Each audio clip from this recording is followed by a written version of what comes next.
Hello students, so today we will be discussing about plant tissues. तो पहले हम tissue जान लेते हैं कि टिश्यू क्या है। Tissues are group of cells which are having similar structure and function and they are having common origin. मतलब एक जैसा ही एक ग्रुप ऑफ सेल है, क्लस्टर ऑफ सेल है जिनका स्ट्रक्चर भी सेम है। एज यू कैन सी है डेफिनेशन, जिनका स्ट्रक्चर भी सेम है और फंक्शन भी वो क्या करते हैं, सिमिलर परफॉर्म करते हैं, सेम परफॉर्म करते हैं फंक्शन, और उनका ओरिजिन एक है, वो एक ही लोकेशन पे होंगे। क्लस्टर ऑफ सेल्स होंगे like this, cluster of cells right, having similar structure, performing same function and they are having common origin. So this is called tissue. अब ये जरूरत क्यों पड़ी? क्योंकि भाई देखो, there are two types of organism. कुछ होते हैं यूनिक सेलुलर, कुछ होते हैं multicellular organisms on the basis of the number of cells. Unicellular organism can perform all their functions, उनकी एक सेल सारे फंक्शंस जो है परफॉर्म कर सकती है। But what about the multicellular organisms? उन्हें चाहिए different groups of cells to perform different functions. एक सेल बहुत सारे फंक्शन परफॉर्म नहीं कर सकती क्योंकि उनकी बॉडी क्या है, मल्टी सेलुलर ऑर्गेनिजम्स की बॉडी कॉम्प्लेक्स है, सिंपल नहीं है, फंक्शंस भी बहुत सारे हैं। अब एक ही सेल को बहुत सारे फंक्शन करने पड़ेंगे तो वहां पे क्या आ जाएगा, एक सेल के ऊपर बहुत लोड आ जाएगा। तो division of labour, division of labour यहाँ पे कौन कर रहा है? टिश्यूज। मतलब काम जो है वो बांट दिया गया है ग्रुप ऑफ सेल्स में। जैसे कि मान लो एक क्लास है, अब आपको एक एक्टिविटी दे दी, सारे काम अब एक ही बच्चे को करने हैं, तो it will be difficult for him और हर, तो वो उसके लिए बहुत मुश्किल हो जाएगा। अब एक ही क्लास में एक प्रोग्राम ऑर्गेनाइज करना है। अब वहाँ पे क्लास के बच्चों ने क्या किया, आपस में ग्रुप बांट लिए कि कोई डेकोरेशन का काम करेगा, कोई स्वीट डिस्ट्रीब्यूशन का काम करेगा, कोई एंकरिंग करेगा। तो इस तरीके से क्या होगा, आपका प्रोग्राम जो है वो मतलब बहुत अच्छे से इफेक्टिवली बाहर आएगा निकल के आपका आउटकम, राइट। सो यही रीजन है कि हमारी बॉडी में भी क्या होते हैं, ग्रुप ऑफ सेल्स होते हैं, डिवीजन हो जाता है सेल्स का on the basis of their structure and function, and such cluster of cells are known as what? Tissues. अब ये लिविंग ऑर्गेनिज्म सभी लिविंग ऑर्गेनिज्म में मिलेंगे, तो प्लांट और animal both they are having tissues. Plant tissues और animal tissues में कुछ बेसिक डिफरेंसेस हैं, जैसे कि they are having different types of tissues because इनकी नीड्स अलग हैं। जैसे कि plants they can't move, they are localised, they are fixed to a location, तो उन्हें मस्कुलर टिश्यू की जरूरत नहीं है। जबकि एनिमल टिश्यू को एनिमल्स को मस्कुलर टिश्यू की जरूरत है because they can move, they need to move, right. अब एनिमल्स जो है, एनिमल्स में एक तरीके क्या है, हर ऑर्गन में ग्रोथ हो रही है, बट यहाँ पे क्या है, प्लांट टिश्यू में growth is limited to certain regions, limited है कुछ रीजन्स में ही। अब हम बात करेंगे, let's move on to the main topic, plant tissue. So on the basis of plant tissues दो तरीके के होते हैं, there are two types of plant tissues. On the basis of what?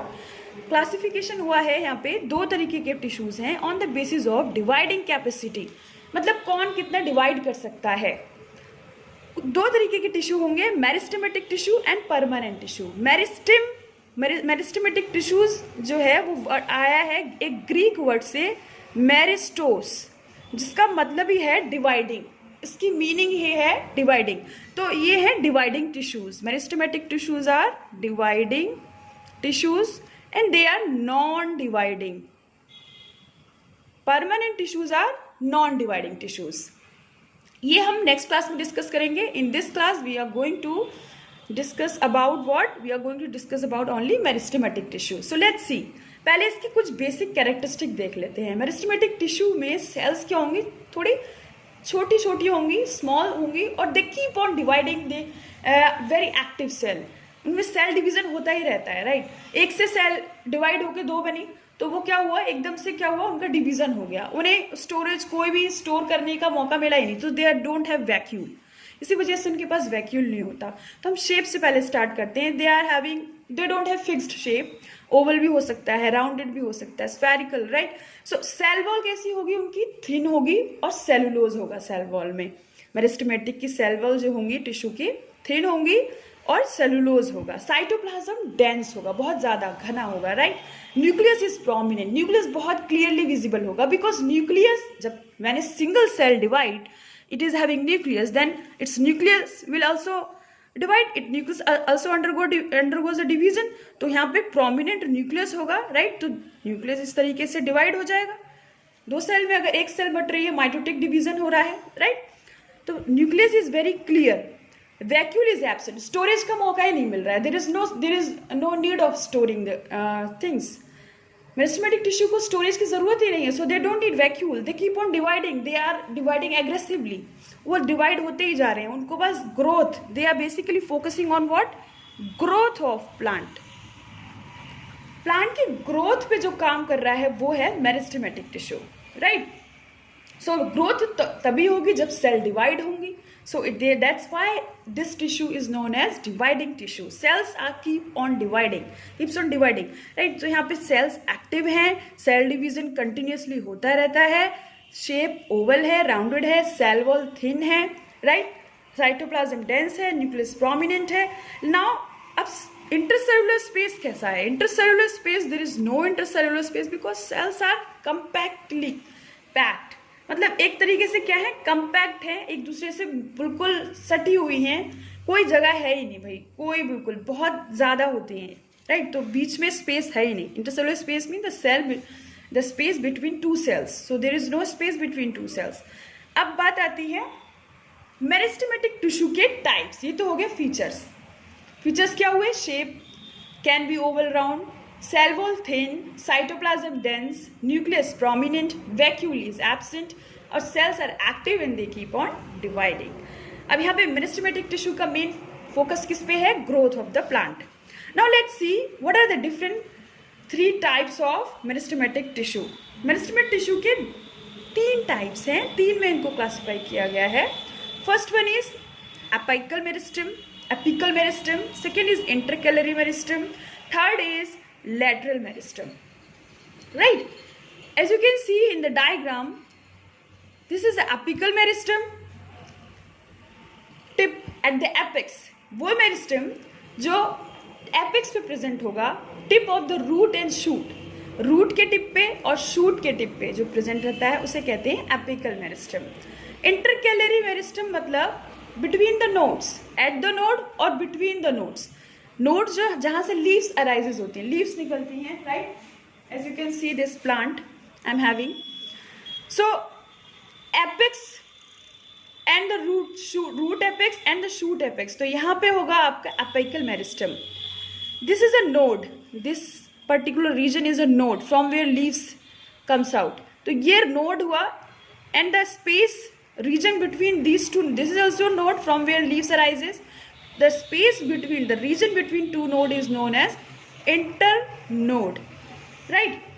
So ये internode में भी यहाँ पे पाया जाता है intercalary meristem at the node or in the internode, right? So intercalary meristem is present at the base of the leaf, यहाँ पे at the base of the leaf, जहाँ से leaf निकल रही है, और in between the two nodes which is known as internode, तो ये हो गया intercalary meristem। लेटरल मेरिस्टम, भाई लेटरल मेरिस्टम बेसिकली यहाँ साइड में मिलेगा, स्टेम के साइड में, बार्क है, तना है, तने के ऊपर छाल होती है जिसको बार्क कहते हैं, कॉर्क भी कहते हैं, उसके जस्ट नीचे beneath the cork, beneath the bark we will be getting what, we will be getting lateral meristem. Apical मतलब apex, intercalary, inter means between, right, तो कैलरी, कैलरी मतलब होता है ये, कभी कभी देखो इंटरकैलरी भी यहाँ पे परमानेंट टिश्यू भी है, तो ये परमानेंट टिश्यू के बीच में मिलता है, दैट्स वाई इसको बोल देते हैं intercalary meristem. Lateral meristem, lateral मतलब होता है साइड, तो ये साइड में मिलता है, राइट। अब हम एक एक करके सबके बारे में पढ़ लेते हैं।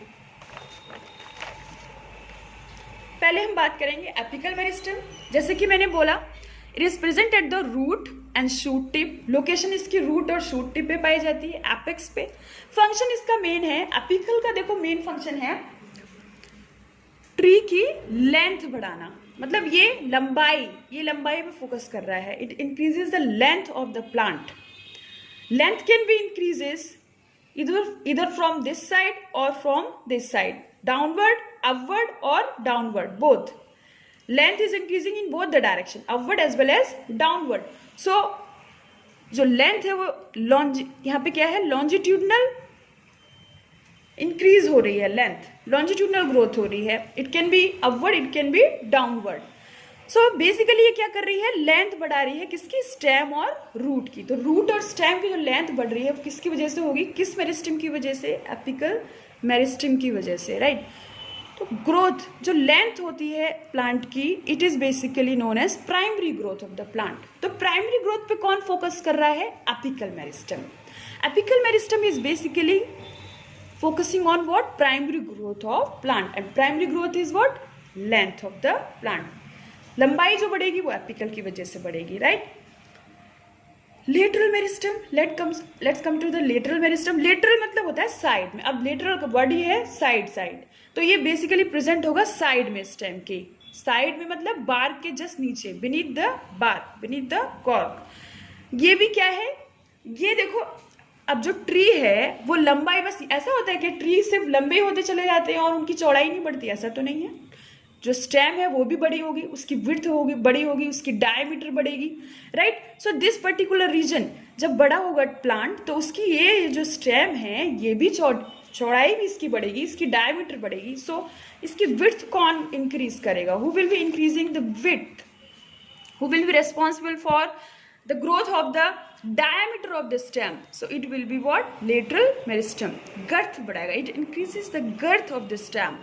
girth मतलब width बोल लो या diameter बोल लो, ये हो गई stem। so this horizontal growth हो रही है, यहाँ पे लॉन्जिट्यूडनल ग्रोथ हो रही है एपिकल मेरिस्टम में। एक चीज याद रखिए, एपिकल और इंटरकैलरी मेरिस्टम दोनों का एक ही काम है, they basically responsible for the longitudinal growth. But lateral meristem जो है वो हॉरिजॉन्टल ग्रोथ करती है,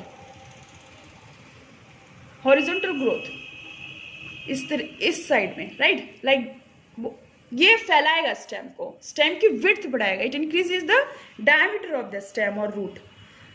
इसकी वजह से वेस्कुलर टिश्यू अराइज होते हैं, it give rise to vascular tissue. Vascular tissue मतलब right those tissues which are responsible for transportation in plant, जैसे कि जाइलम एंड फ्लोएम। ये जो दो टिश्यू आएंगे वेस्कुलर टिश्यू, ये लेटरल मेरिस्टम की वजह से ही होते हैं। सेकेंडरी ग्रोथ, अब जो विड्थ होती है वो सेकेंडरी ग्रोथ मानी जाती है। कभी आपने ट्री का तना देखा होगा, उसमें जब कोई बहुत बड़ा ट्री काट दिया जाता है तो उसकी स्टेम में रिंग्स होती हैं इस तरीके की। ये एक तना है, उसमें उसकी स्टेम में रिंग्स मिलेंगी। So these are what, these rings are because of lateral meristem. ये सेकेंडरी ग्रोथ है, right. So one can count और one can identify the age of, one can recognize the age of a tree by just observing, by just counting the rings of the stem। अगर आप rings की जितनी ज्यादा rings होंगी उतना ही मतलब क्या है, ट्री जो है वो क्या है, ओल्ड है, बड़ा है, राइट। तो ये जो रिंग्स आपको दिखती हैं, it is because of what, lateral meristem. ये सेकेंडरी ग्रोथ है। विड्थ अगर इंक्रीज हो रही है that means it is a secondary growth. Length increase हो रही है that means it is a primary growth. Now comes to the intercalary meristem. Intercalary, it is just a part of apical meristem। apical meristem कुछ part पीछे छोड़ जाता है, कुछ में ग्रोथ नहीं हो पाती है, तो वहां पे कौन कराता है, इंटरकैलरी मेरिस्टम ग्रोथ कराता है। It is one of the part of apical meristem only. ये मिलेगा आपको लीव्स के बेस पे, यहाँ पे ये बेस पे मिलेगा, nodes and between the nodes which is known as internode. ये लीव्स की लेंथ बढ़ाएगा, right. It increases the length of the organ and what, it increases the length of internode। This space between the nodes is known as internode। ये हो गया इसका function. सो एक एक कर